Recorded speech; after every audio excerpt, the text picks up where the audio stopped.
This week on Painting Lines. Rude and Medvedev, with the way they play, they have a ceiling. As that unseeded player continues further into the tournament, all of a sudden the loss doesn't look as bad. Welcome to the Painting Lines podcast, your one-stop shop for all things tennis. Join Erik and Aidan in their discussion for updates on news and pop culture, and from hot takes to betting, they've got you covered. Ready?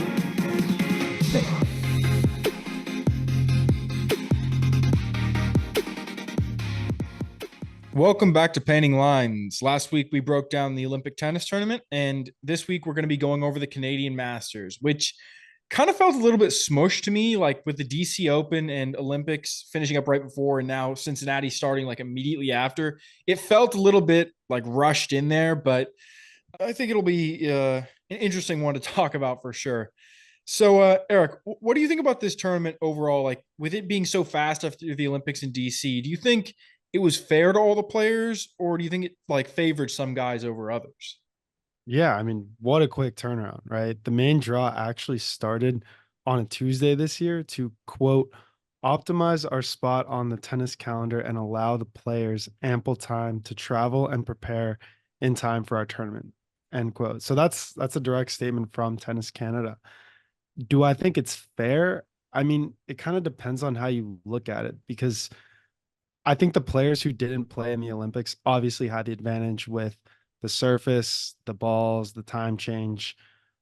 But life's not fair. And I think those players who chose to play in the Olympics essentially, you know, slept in the bed they made. And I, I I don't think it's a question of whether or not it's fair, but I mean, tennis runs on such a tight schedule and there's not a lot of room for adjustments. So I think the tournament did what they could under these circumstances. Look at Popper, I mean, he played in the Olympics and he made the final. So do I think it's fair? Yes. Yeah, I think like you were saying, it runs on such a tight schedule anyway. Players play every week in different cities back to back during the regular part of the season. This is really no different. It feels different because the Olympics isn't regularly like a tournament that people are always playing in. Obviously, it's only around once every 4 years.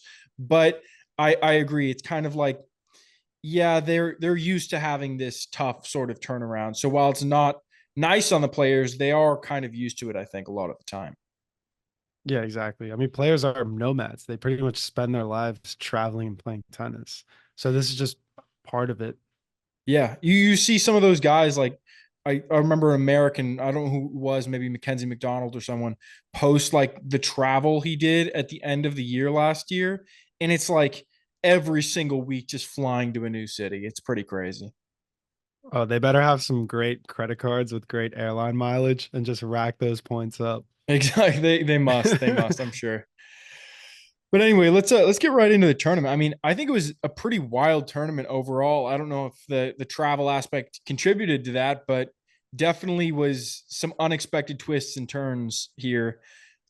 Just starting us off, FAA and Chapo out in round one. Pretty disappointing for Canada in their biggest event as well. What do you think?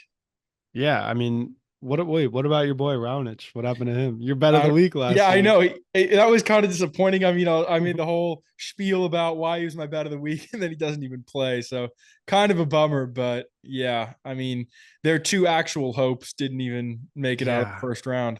Well, I can speak on Dennis. I mean, because all right, let me take a step back. FAA had the Olympics, so you can kind of discount that. But I thought Dennis actually played really well against Nakashima. He was only broken once in each set. Like even though he lost in two straight, dude, he was putting on a show. Like was hitting some fantastic shots, playing amazing points. He just couldn't really finish, and he couldn't come up when it was super critical.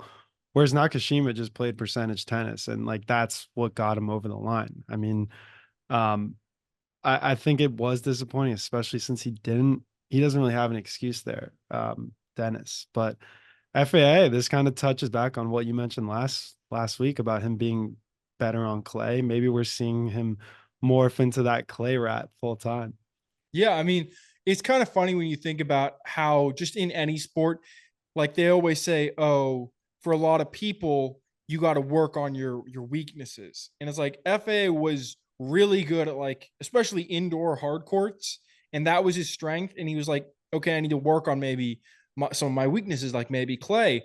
And now it's funny because now clay seems like it's actually his strength based on the performances he's had this year, and hard court, maybe not as much. Yeah, that is interesting. And just kind of going back to Dennis, he's had a rough couple weeks. Defaulted last week, early exit here. I don't know what we can expect from him in Cincinnati, but I feel like he's kind of gonna take all this negative energy and put it towards something good. At least that's what I'm hoping. I'm kind of manifesting for him. Yeah. By the way, update on the last week thing that you were talking about with him getting defaulted and losing the prize money and points. I believe they did reinstate the points after his appeal. Whoa, nice. Okay, that's good. What about the prize money? Not 100% No. sure about the prize Okay. money, but I assume if they reinstated the points, they probably also reinstated the prize money. Yeah, step in the right direction, I'll say. Yeah.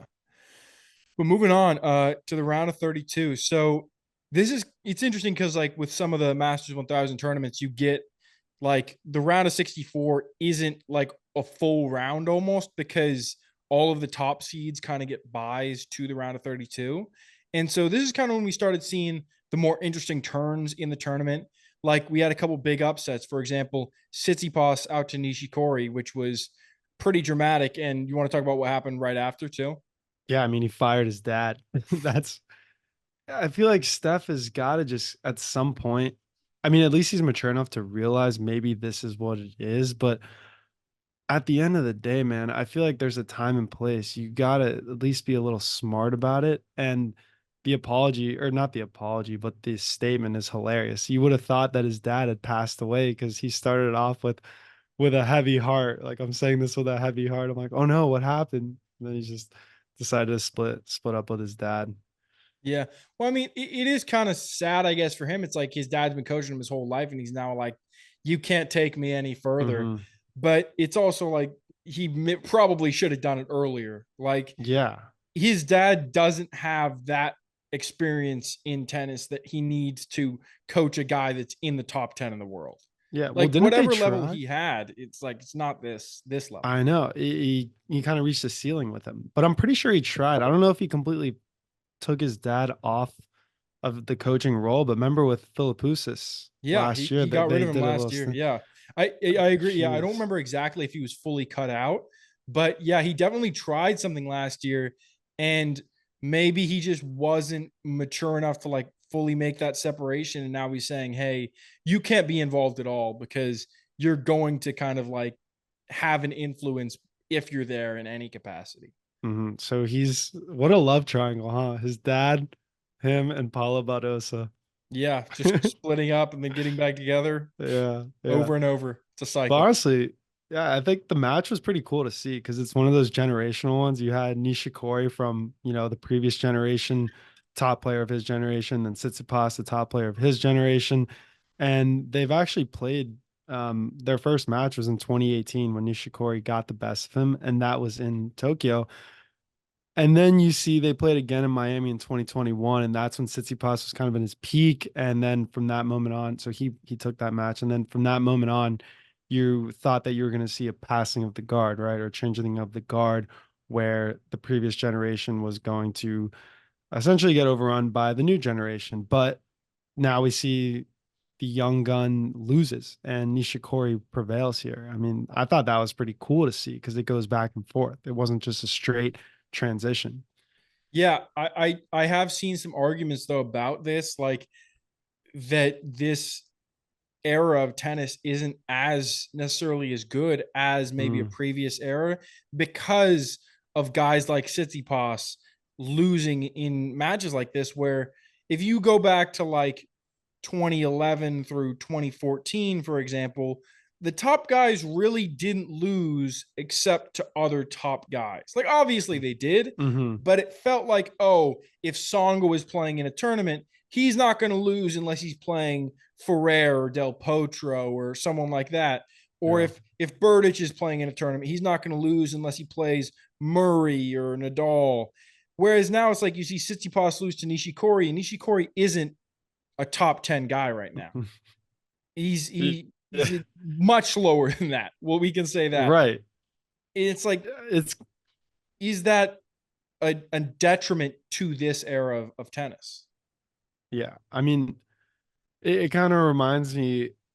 It doesn't remind me of this, but Murray. Where does Murray stand in all this? And then, like, do you think he would ever even compete with Tsitsipas right now? Like, is Nishikori? He's obviously at a higher level than Murray right now. And then someone else I kind of wanted to bring up as a comp is Monfils. Like, where does Monfils stand here? Is he one of those guys who is essentially like an Nishikori, where he's top of his generation now? He's in the older I'd say, stage of his yeah. career, In and my he can opinion, still beat. I He can think still beat a that that's Tsitsipas. a good sort of comparison. Yeah, because like both of them were kind of like, if you go back maybe 7 years, were like top guys, Mm-hmm. and now you're looking at them and you're like, okay, well, they're kind of past their prime a little bit, but they're still dangerous if you can see them. If you see them in the draw, like, you're not gonna completely overlook this guy. Murray, obviously, he's Yeah, retired now, but yeah.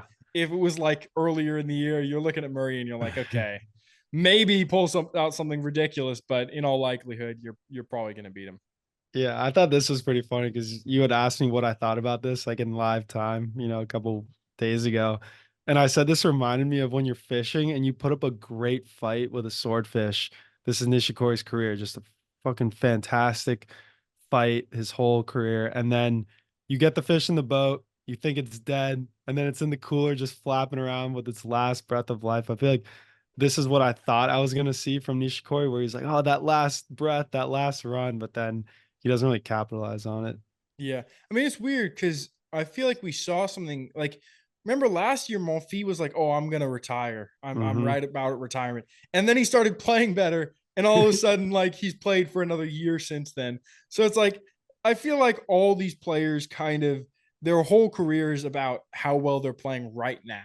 Hmm. And it's like, that's why I feel like for someone like Murray or someone like Nadal, they didn't really want to put a definite date on their retirement, because it's like, oh, if all of a sudden they start playing well, they're just not going to retire, because that's just not how like your mindset works, really. Yeah, tell me about it. An adult reporters ask him every single day, when is he going to retire? When is he going to retire? And he's finally getting sick and tired of it. So you guys want me to retire just so you can have something to write about. Crazy. Yeah. But anyway, there was also another upset in this round. Medvedev losing to Davidovich Fokina. This was really a huge shock to me, much more shocking, honestly, than Tsitsipas losing, because Tsitsipas is known to kind of have some down days, whereas Medvedev coming onto hardcourt, I feel like you've kind of been waiting the whole summer to see Medvedev start playing on hardcourt again, and then loses to Davidovich Fokina out of nowhere. I don't know. I don't know what happened here. Dude, I can tell you, I think it was all that sunblock that Davidovich Fokina was wearing. Did you see it? I did not. Dude, you got to see this. Look at this. Jesus Christ. Yeah, he looks like the Joker. That's He's got crazy. the but no, in all seriousness, I think yeah, it had to have been something because Medvedev is clearly the better player. Like you don't just lose to someone after you've beaten them the last four times of playing because the other person's better. I think there was something that had to do with it.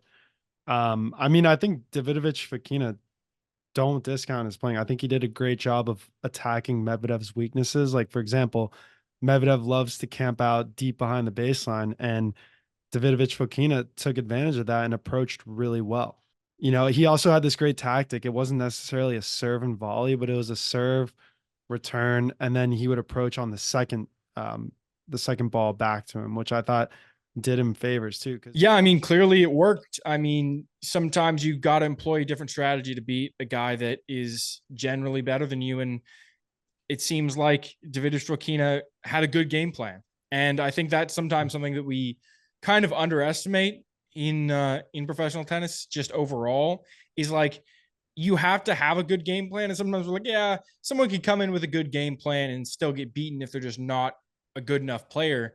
But Davidovich Fokina is clearly a good enough player that if he has a solid game plan and Medvedev isn't prepared for it, he can get it done.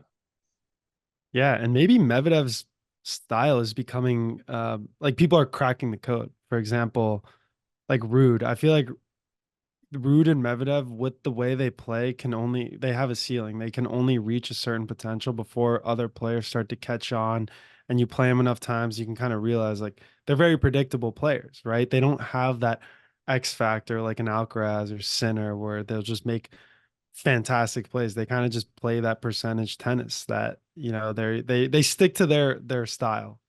Yeah, I agree that they definitely play kind of a more percentage tennis than Mhm. Sinner or Alcaraz, where they have like those kind of ridiculous shots where like, how the hell did he just do that? Yeah. Not that they don't hit shots like that every once in a Yeah. while, Yeah. but like I do still think that you look at someone like Ruud and Medvedev and you're like, they're still going to win the majority of the time. Right. And so that means that Medvedev has such a good level of playing. Hey, I'm going to make you beat me and I'm going to play very, very solid. I think that's good enough to beat literally everyone except like if someone has a standout day like David Fokina did here, or like the top 5 guys. Yes, I agree. I think that strategy works. It works better in best of 5 sets when you can grind someone down, but it could also backfire against someone who just lets loose and plays aggressively. I mean, it depends. The person who's playing aggressively, they have to be on one because normally when you play aggressively, you make a ton of errors, and that's where Medvedev capitalizes on your mistakes. Yeah.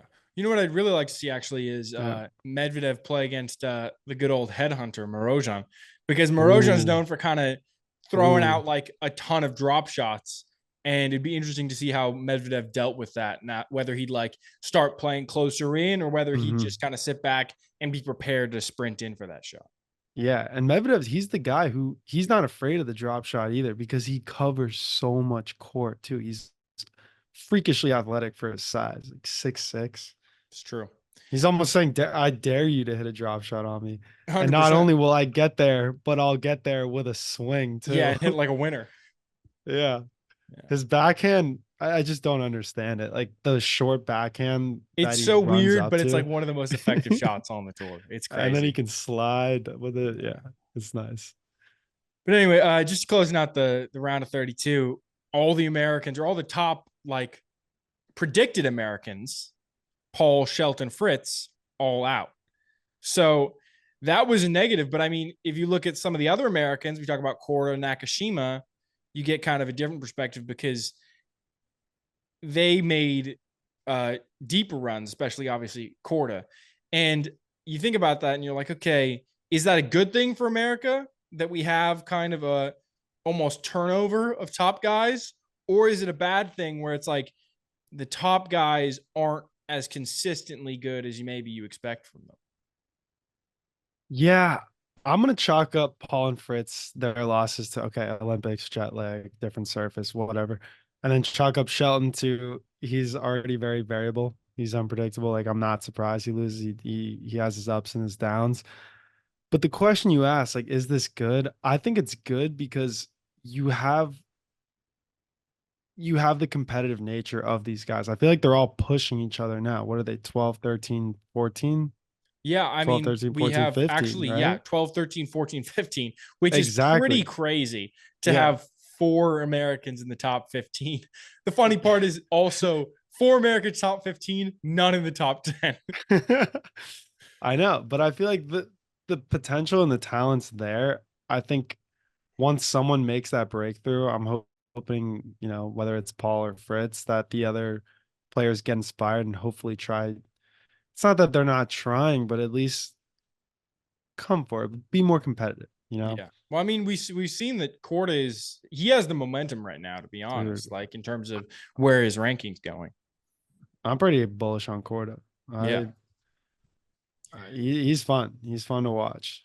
100%, 100%. But let's move on to the round of 16. So one interesting thing about the round of 16 was in Canada it was raining, so there was so much delay that they actually didn't even play matches on Friday, which just throws the tournament even more for a loop. Like you said, they started on a Tuesday and then they don't play on Friday. And all of a sudden, you have guys playing double days on Saturday and Sunday, which is pretty weird for a tournament this size. Like, you rarely see that at any level in professional where guys are playing twice in the same day. And you have to kind of wonder if that started to play a role on who ended up advancing in this tournament. Yeah, I think this emphasizes the fitness because if everyone's doing it, then it's pretty much even, right? I mean, you asked me earlier, is it fair? I would say it's not fair if someone had to play someone who didn't play 2 matches in a day, whereas the other person did. But in this case, I think everyone played 2 matches. Like you kind of had to. Well, yeah, you kind of had to, but also there were situations like unrelated to the rain, but like Korda got that walkover over Rude in the round of 16 after he beat Fritz. That kind of helps him because then he maybe plays 1 match in a day instead of 2, where like he gets an extra rest before going into a 2 match day. So it's like that can contribute when there's outside factors like someone pulling out. Yeah, that's a good point. And talking about Rude, it's funny because he pulled out for being sick. And I read an article the other day how he played around at the Royal Montreal, shot a 78. It was just, he loves golf, and he's saying, "Oh, that's bad score. I need to do better." And I'm assuming this was before he got sick, but pretty funny that he's just, out on the golf course. It would be funny if it was like, "Hey, I'm sick today, guys," and then you see him like Yeah, later in the day playing golf. yeah. They're like, "Wait a second, man." Yeah, because he's kind of, I feel like he doesn't have the best record with health. Remember when was it? The French Open when he had that, or was it, yeah, French Open, he had the stomach illness and he just didn't really give us a show against Zverev. Remember? Well, it turned out he had a parasite and now he's got an illness too. I feel like he's got to get this figured out, or at least this time he didn't play the match and then get his ass kicked and then make the excuse. He just pulled out altogether. I Yeah, feel is like that better? I don't know if is that better though, because like ooh, when you is it better for better some? for the fans. Is it though? Because like the fans then don't even get to see a match. You don't think they get like rolled over to a different match? I don't know. I'm not If, sure if that's the exactly how it case, works. yeah, it Yeah. depends. Do they just move a match onto that court? They probably do. Yeah, yeah. Because I But mean, I'd be pretty pissed if I was paying yeah. good money to see someone, not even try their hardest and then Yeah, but eventually. then again, if you think about it and you're like, okay, this guy, like you're watching the whatever it is at the French Open, and you're like, this is a big match, and then all of a sudden, it's like they don't even play it. You're like, well, I Yeah, wanted to see something. yeah, yeah. No, good point. Good point. But yeah, I mean, rounding out the round of 16, Popperin continued his solid run. I mean, he had already beat Shelton, knocked him out, and then he goes on to beat Dimitrov. So now you can kind of see, you're like, hey, it's funny because when you see a guy that's unseeded beat a seeded guy, you're like, okay, probably not great for the guy that was seeded. You're like, oh, he probably should have won that match. But then as that unseeded player like continues further into the tournament and beats more seeded guys, all of a sudden the loss doesn't look as bad. Like you're like, oh, Shelton losing to Popperin, probably not a great loss. But then he goes on to beat Dimitrov, and you're like, oh, well, I guess if it's not as bad for Shelton to lose to him as it is for Dimitrov, right? So it's like you almost start giving the player more credit the more players they beat. Yeah, and it's funny how they just become more and more on your radar because in the beginning of the tournament, you're not even thinking about Popper, right? 100%. He has the first big win. You're like, oh, that sucks. You're more so thinking about the upset, the guy he upset. Like, oh, that sucks for Shelton. Yeah. Shelton. Yeah, and then as it progresses, now you're like, oh shit, Popper's in the semifinals. Like it just kind of sneaks up on you. These guys. 100%. 100%. But speaking of the later rounds, let's go on to the quarterfinals here. Well, so hold on, let's go back to Dimitrov for a sec because remember we were so high on him a few months ago. Do you think he's like coming down off his peak? I think it's tough to say. I mean, we're talking about one match that was a little. Well, I mean, not even just one match, but I feel like he hasn't since what Miami. He made the he final. dropped off big time. Yeah, I mean, we haven't seen anything crazy from him since then, but has he been super disappointing? I feel like he's been a little bit like Humbert, Just where it's sturdy. like Yeah, it's like sleeper. we haven't really been closely following him, but I feel like he also hasn't been like Rublev, where Rublev was losing like first round every single tournament early in the year. Yeah. And lost like 3 first round leading into this tournament, or not 3 first rounds leading into this tournament, but hadn't But been close. performing as well. Mm-hmm. Yeah. Yeah.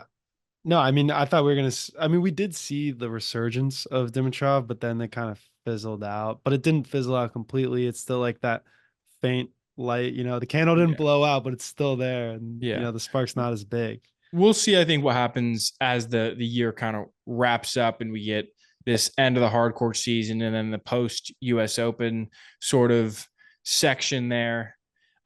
It'll be interesting to see how he does and whether it's like that was his second peak and now he's kind of like moving towards an end of his career sort of stage, or whether he's kind of gone up and has a little dip, but he's actually continuing to play at a really, really top level.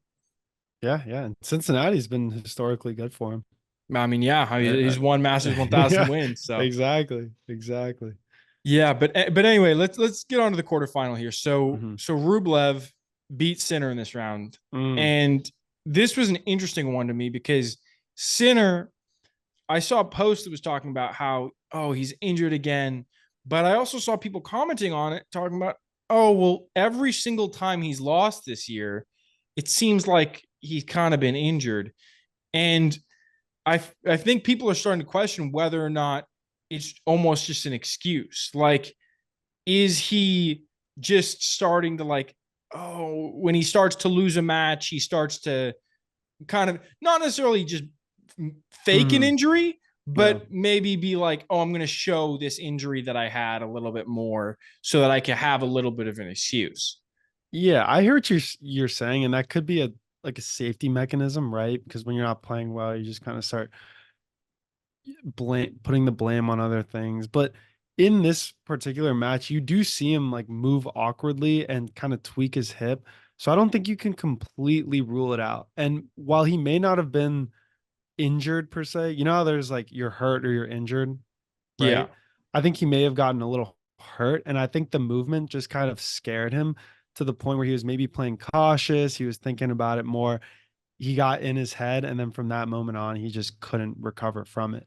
Because there's been times when I've been out in the court and I'll do a funky movement and I'll think to myself holy shit, I could have just torn my ACL right there, but I didn't. And it's just kind of lingering. It's a lingering thought in your head that's I need to play more cautiously. I need to keep grabbing my knee just in case. It's wait, is it still there? That's kind of my take on this. Yeah, I think it can definitely get in your head when you feel like you're close to being hurt, or you maybe weakened your knee with a movement, not necessarily injured it, but you're that was a little odd. I probably need to rest that later or ice it later.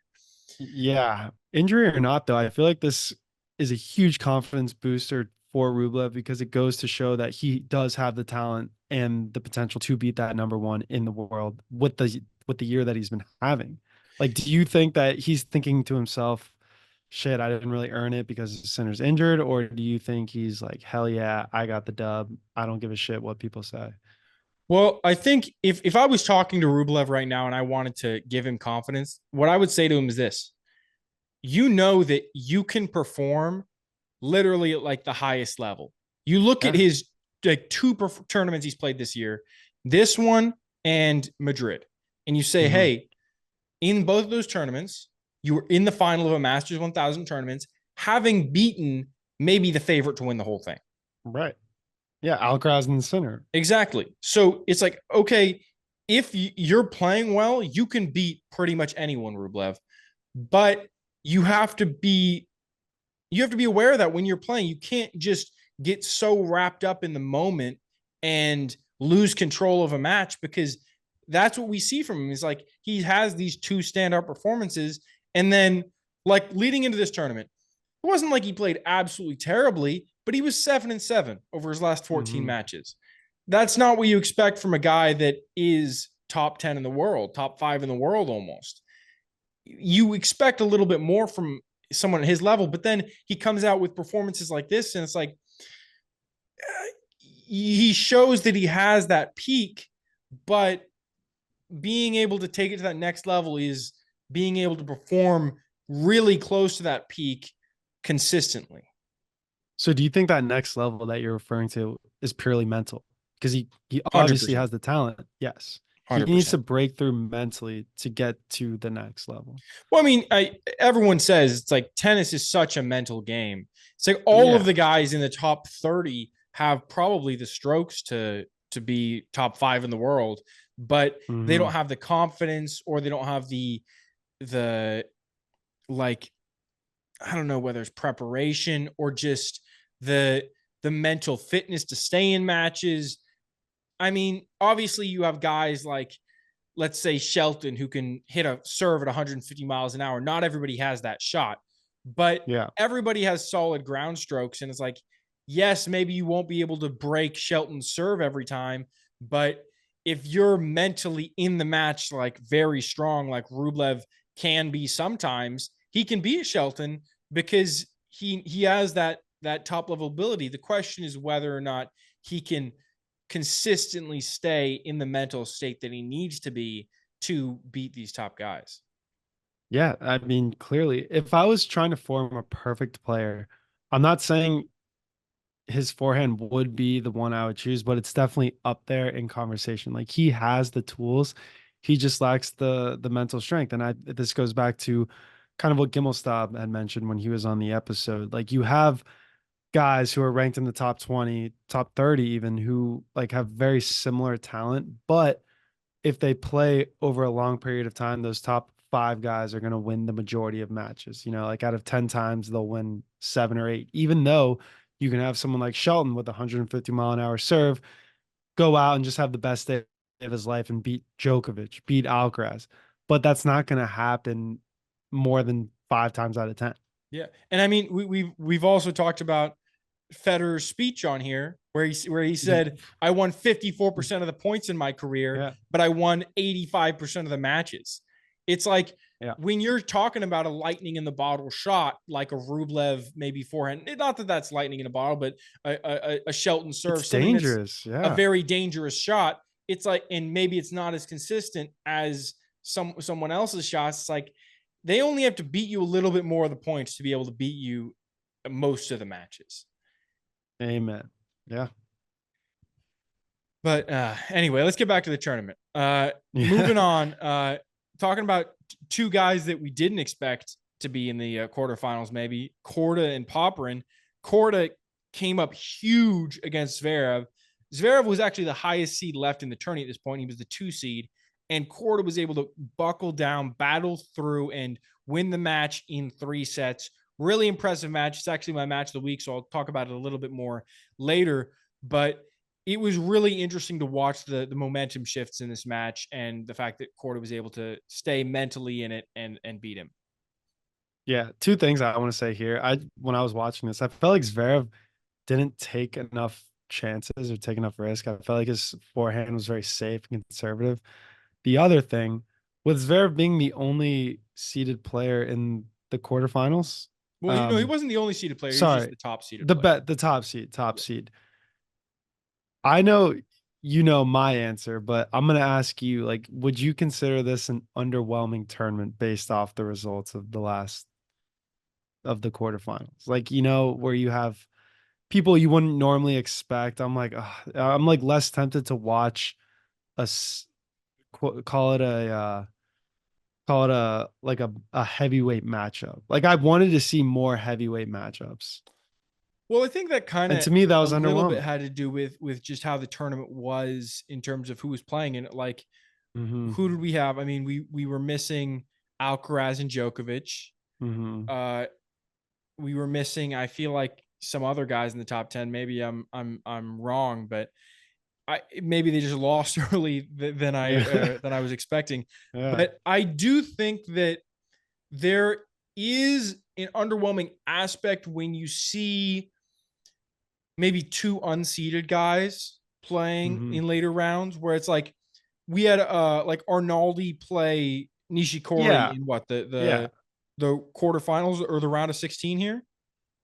It was the quarterfinal. It was the quarterfinals. It Yeah. was Yeah. this Yeah. round. Exactly. And Exactly. And then he went on. Mhm. I didn't really have that much interest in watching that match. Mhm. I was interested in the result. I was like, oh, Mhm. I kind of wanted Nishikori to win, obviously, because Yeah. that's kind of my trend of who I root for. Yeah. But I wasn't that interested in watching that match because I was like, we'll see what happens in the next round.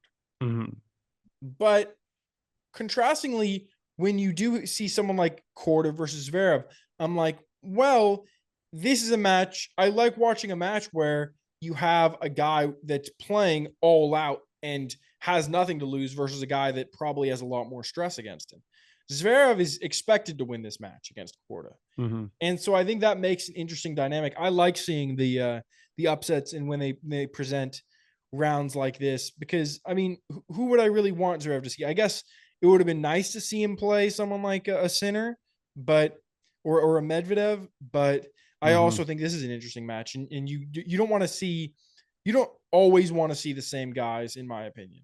Yeah, that's fair. That's fair. I mean, I'll take a Korda. I mean, he's American. I would always root for an American, or at Yeah, least root for them to do well. I mean, not necessarily root for them to win the match, but it's like, hey, good for them that they're there.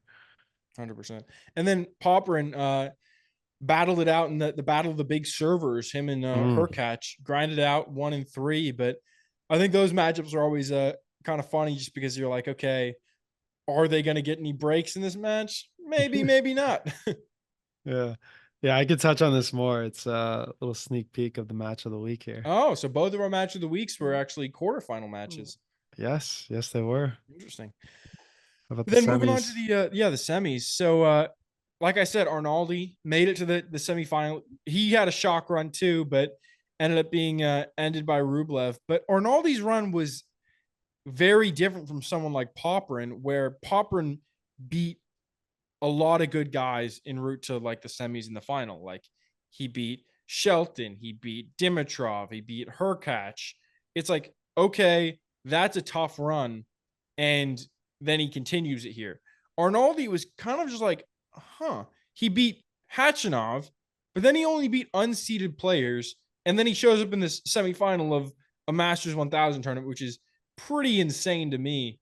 What do you think about it?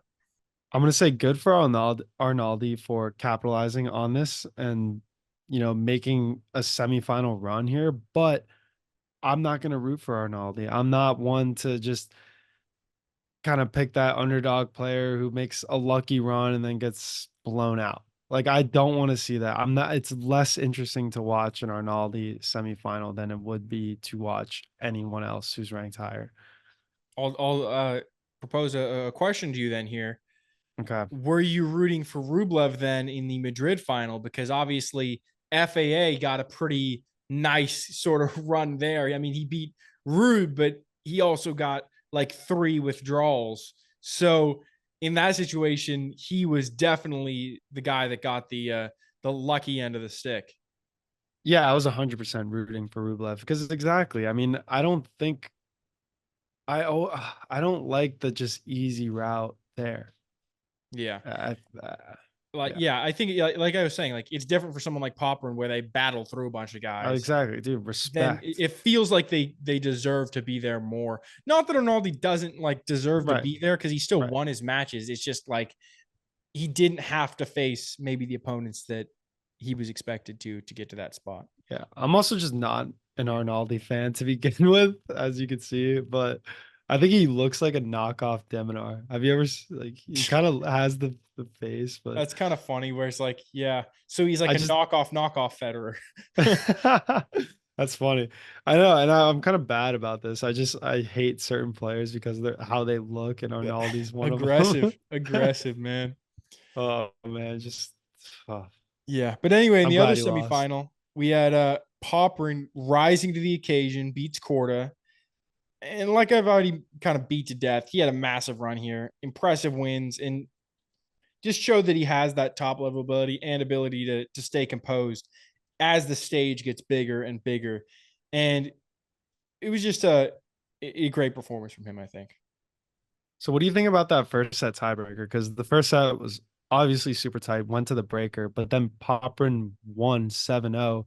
Do you think that took a lot out of Korda? Because I think the next set was 6-3. He kind of after that tiebreaker, it was all Popperin. It was early breaks and then Korda just was never really able to come back. Do you think that tiebreaker was just the icing on the cake?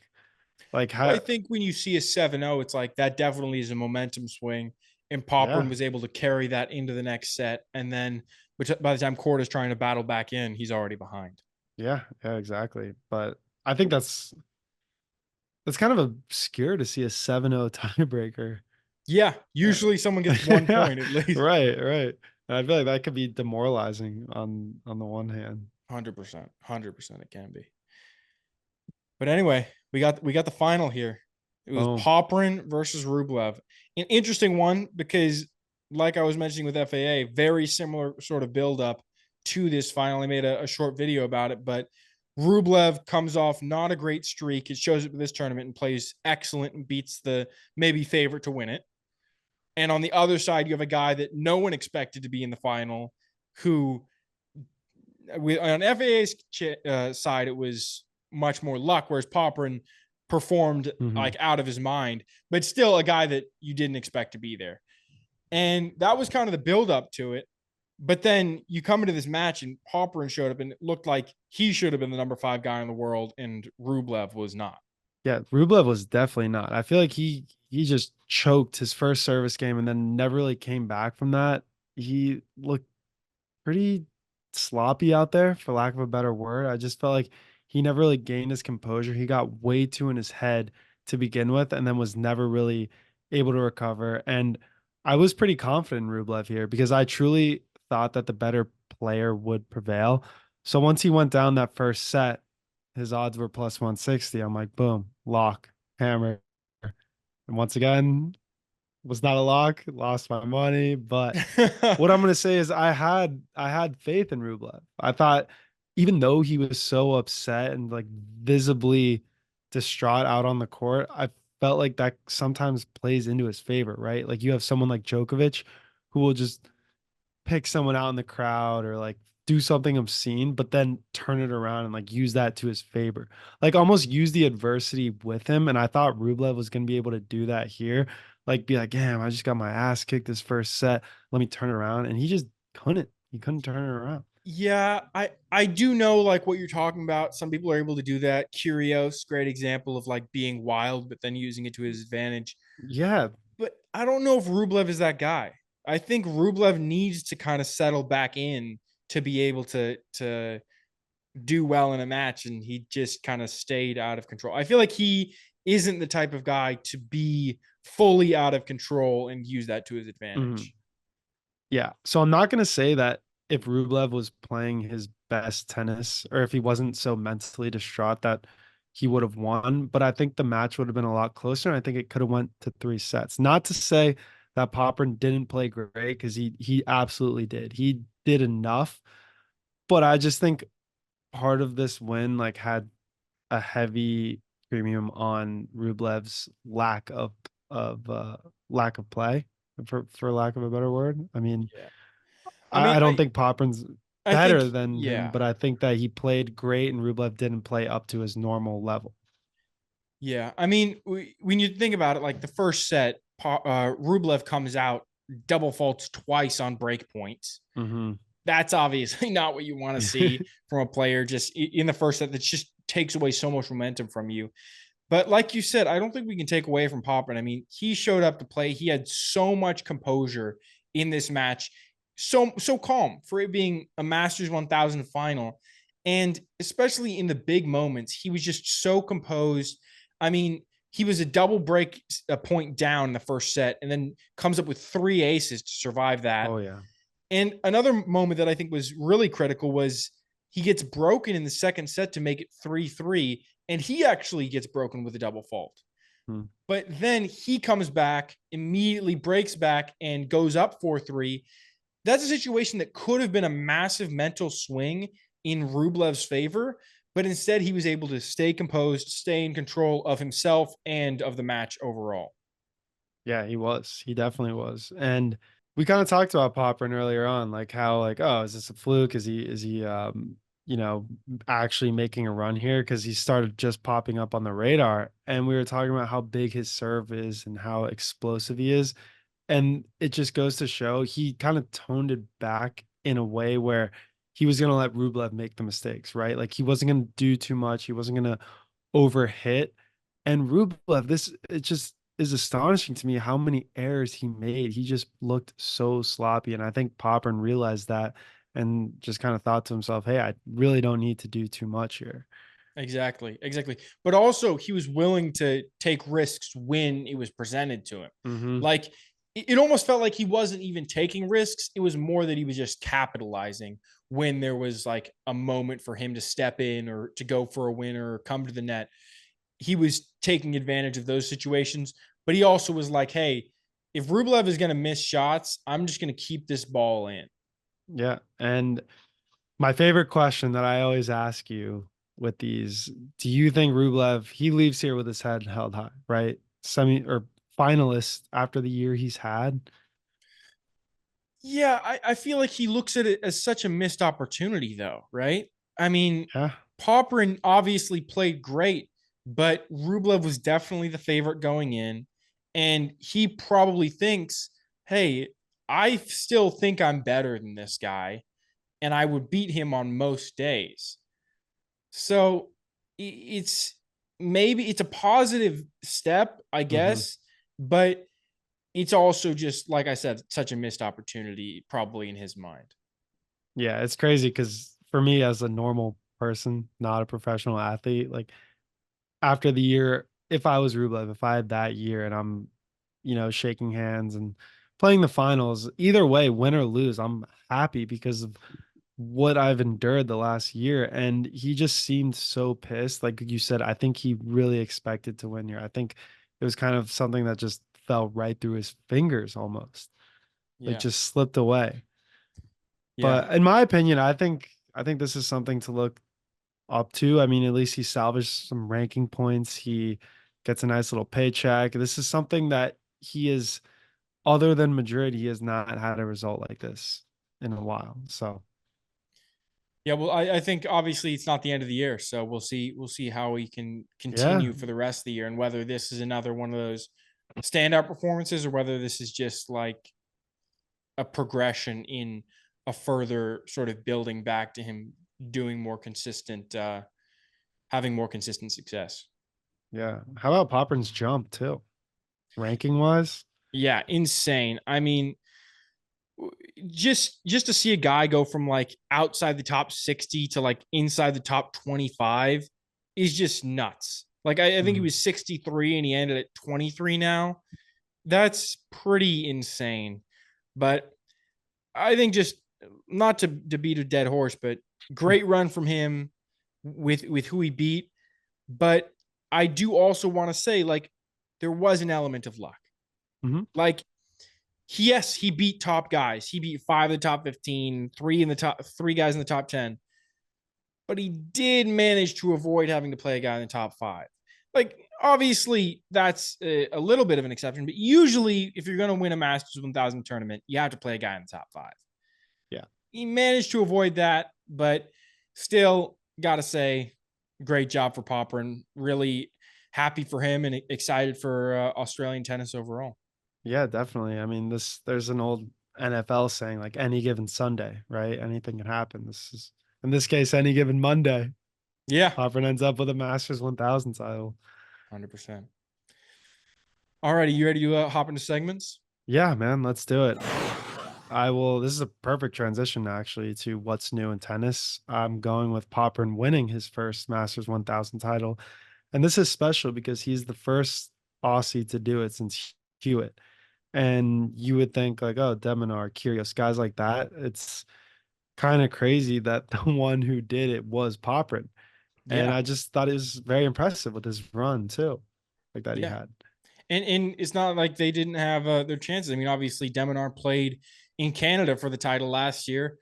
He lost to Sinner, who was kind of right at the start of his ascension. I mean, you talk about where Sinner was at that point. Like he obviously had been playing very well this year or last year, I mean, but that was kind of the point where he took a step to the next level. He won in Canada. He had a decent run at the U.S. Open, but then he like went on in that after the U.S. Open period and just continued to build. And by the end of 2023, he was like, people were talking about him. We were talking about him as like Mm-hmm. being the best Yeah. player in the world. Yeah. that's kind of a bummer for just the timing for de Minaur. But still, I mean, obviously, Popyrin got it done and he didn't. Yeah. And on the Kyrgios front, Kyrgios also played in a Masters 1000 title, or for a Masters 1000 title, and it was in Cincinnati in 2017. So part of the Canada Cincy double. But this was actually when Dimitrov won his only Masters 1000 title. The thing about this one is that Kyrgios actually beat Nadal in that tournament, who was the 1 seed, but then ended up losing to Dimitrov. So I feel like that's kind of the classic move from Kyrgios. Mhm. Like, hey, I can beat the best player in the world pretty much, but I'm not necessarily going to show up every match. Yeah, crazy. Well, speaking of Popyrin, do you think that this is a guy that we need to start looking out for, or was this just a fluke, in your opinion?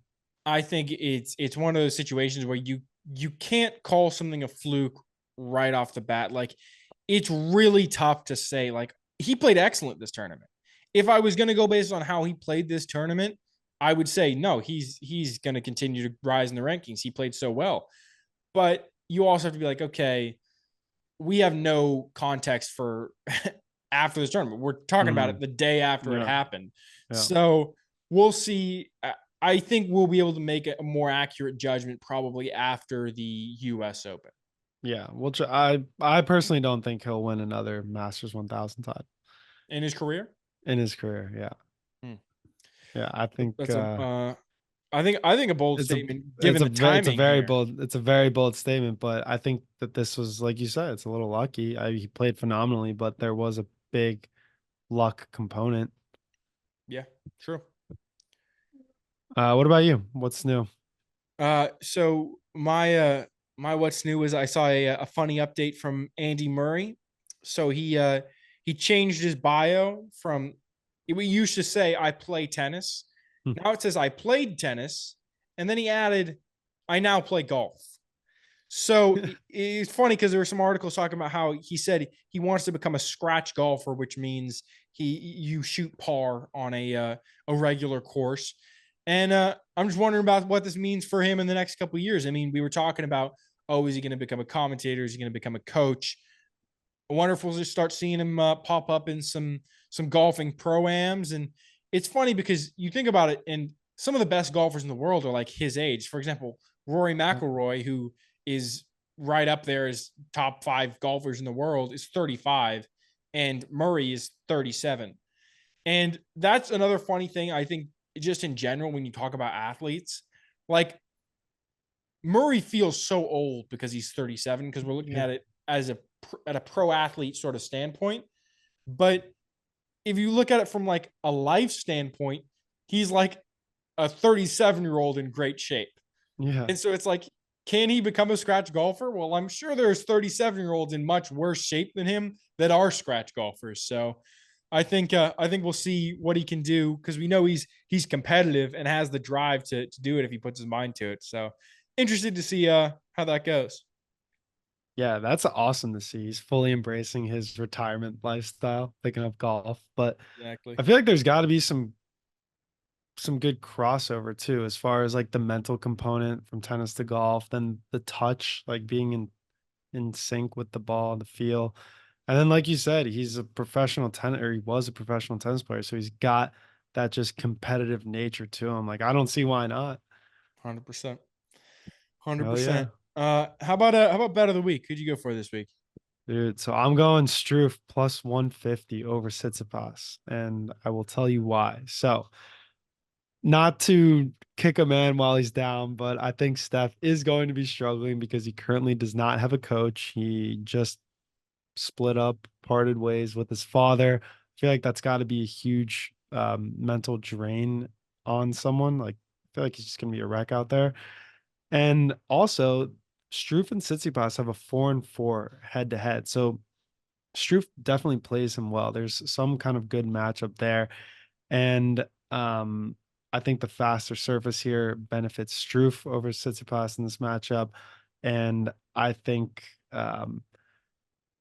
I feel like it's pretty even, like the matchup as far as skill, and the value just favors Struff. Plus, he beat him like less than 2 months ago in Halle. So I feel like they're this is kind of a too good to pass up moment here with positive odds for Struve. Yeah. One comment I do have is so you believe that because Struve, I feel like his best surface is also clay, but I feel like you're probably right in terms of the difference in level on other surfaces, probably more for Tsitsipas. Yeah, Like, I just don't think Tsitsipas will be able to break Struve. yeah, I think his it's serve's funny going to because we overpower talk him. about a couple years ago, like Tsitsipas was in the Australian Open final, Yeah, which is a hard court final, yeah, and now we're like, he's going to lose to a guy that's like ranked 25 or something because yeah, he's not playing on clay. yeah. Well, I know it's pretty crazy. Who are you taking this week? I'm going with another guy that's maybe coachless, Runa plus 120 over Berrettini. And this, I feel like, kind of goes against a lot of the things I've said in the past. So Berrettini's been playing well. Momentum play is probably in his favor. But he's mainly been doing really well on clay. Obviously, we're on hard court now. And I think that while Runa hasn't done excellent, I think there's an overvaluation of where he's at based on the fact that he's not with his coach.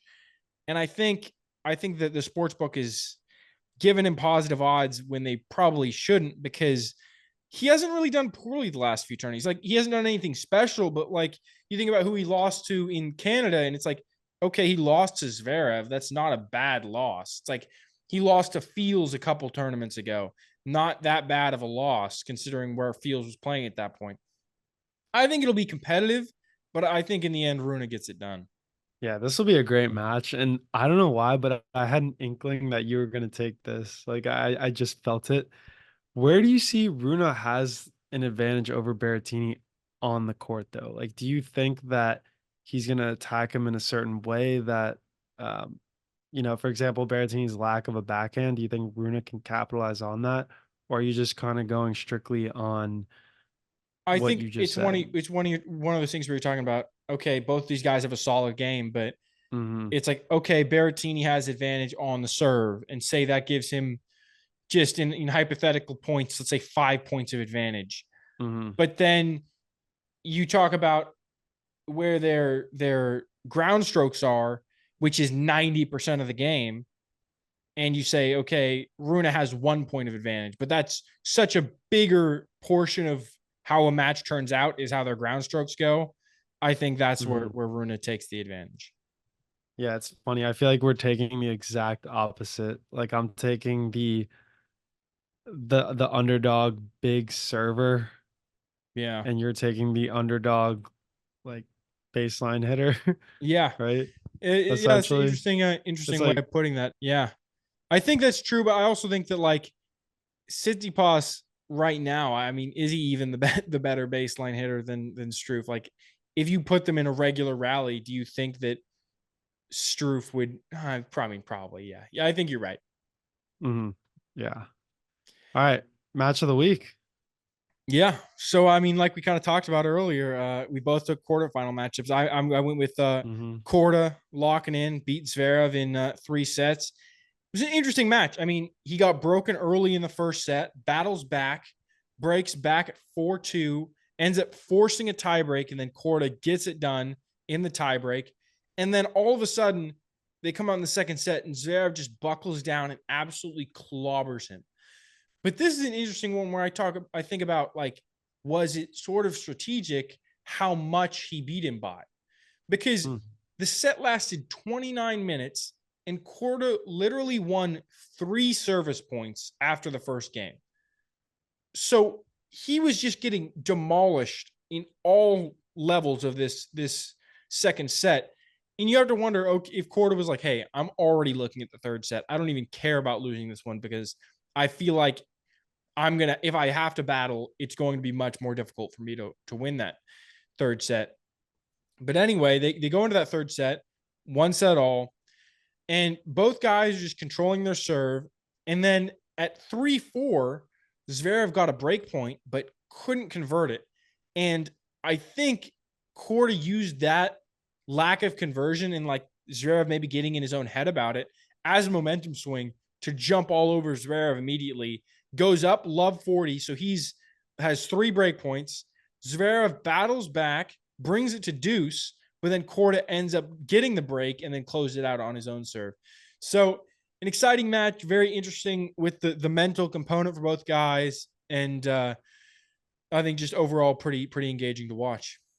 Oh, definitely. I mean, this was also one that I was pretty conflicted in because I do tend to root for, all right, the better players. Zverev, want to see him, excel. But then again, Korda, American guy, kind of up and coming, has the momentum. So yeah, all around great match to watch, and it had everything, right? The back and forth and the come from behind.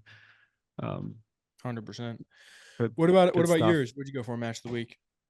Yeah, so I mean, you called it the battle of the big servers. I'm gonna put a little more of an alliteration, the battle of the bombers. Popperin taking down Hurkacz. So first off, match of the week. Hurkacz was wearing tights, which I thought was pretty swaggy because you don't usually see tennis players do that. That's more of like other sports. Like And a I don't know if it had, yeah, that's true. That's true. I don't know if it served any other purpose than just looks. I mean, he did tear his meniscus and have surgery, what, less than a month ago? I think it's 27 days.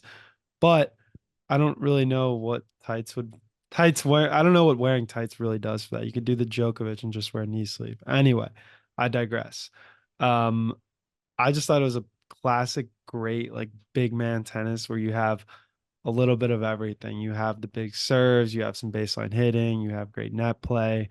I was pretty surprised in the first set that Hurkacz was actually able to break serve twice because he normally doesn't really do that. Um, but then I keep emphasizing Hurkacz in this match because it really is my match of the week because of the fact that we're seeing him out here 4 weeks after his meniscus surgery. And this is something that, I think he was truly inspired by Novak. And he even said it actually. He's like, hey, I was told by the doctor I wouldn't be playing for, at least until next year. But I saw Novak get out there, so why not me? So I just love the story behind it and glad to see him make a quarterfinal run after this injury. Like I said, all around fun match to watch, big serves, massive forehands, and then some crafty net play too. Yeah, it is interesting. I mean, I talking about Novak coming back so fast or Hurkacz coming back so fast. I agree that modern technology and modern medicine is great, but I do wonder if like we're going to get to a point where it starts actually being an issue where guys are like, I can get back this fast. I can be back in this amount of time. Where people are like, that's crazy. Like this used to be you're out for a year and now you're back in like 3 months. I wonder if we're gonna start seeing guys that like are rushing to get back and get re-injured. And I really hope it doesn't happen. I mean, it'd be great if like some guy can tear their meniscus and be back playing the next week. But I'm worried that it's going to get to that point where guys are trying to get back in 3 weeks or something and just make it even worse. I feel you, man. I cannot emphasize this hard enough. I feel like Novak just set an unrealistic precedent by doing that because now you have Hurkacz doing it. And then I don't know if you heard, but JJ McCarthy, quarterback for the Vikings, he just tore his meniscus. And now they're saying, all right, 4 weeks, he'll be back. Like, this is. It's like you talk about like Aaron Rodgers last year. I mean, Yeah. obviously, this is the NFL, not tennis, but Yeah. he tore his Achilles in the first week, which is supposed to be like 8-month recovery. And he was saying by the end of the season, like, oh, I'm going to be back. And that's like 4 months later. Yeah, it's getting pretty insane. But hey, that's an interesting point if people are starting to rush it or if the technology is that good that they truly are ready. But all I know is if I ever tear my meniscus, 4 weeks. Yeah. That's the standard. I gotta beat Djokovic's recovery time. And I'm gonna wear tights. That'll fix it. Yeah. All right, and that's the show. If you're not already subscribed, go ahead and hit that subscribe button. You can find us on Instagram, TikTok, YouTube at Painting Lines Podcast. Feel free to shoot us a DM or email us any questions or thoughts at paintinglinespodcast@gmail.com.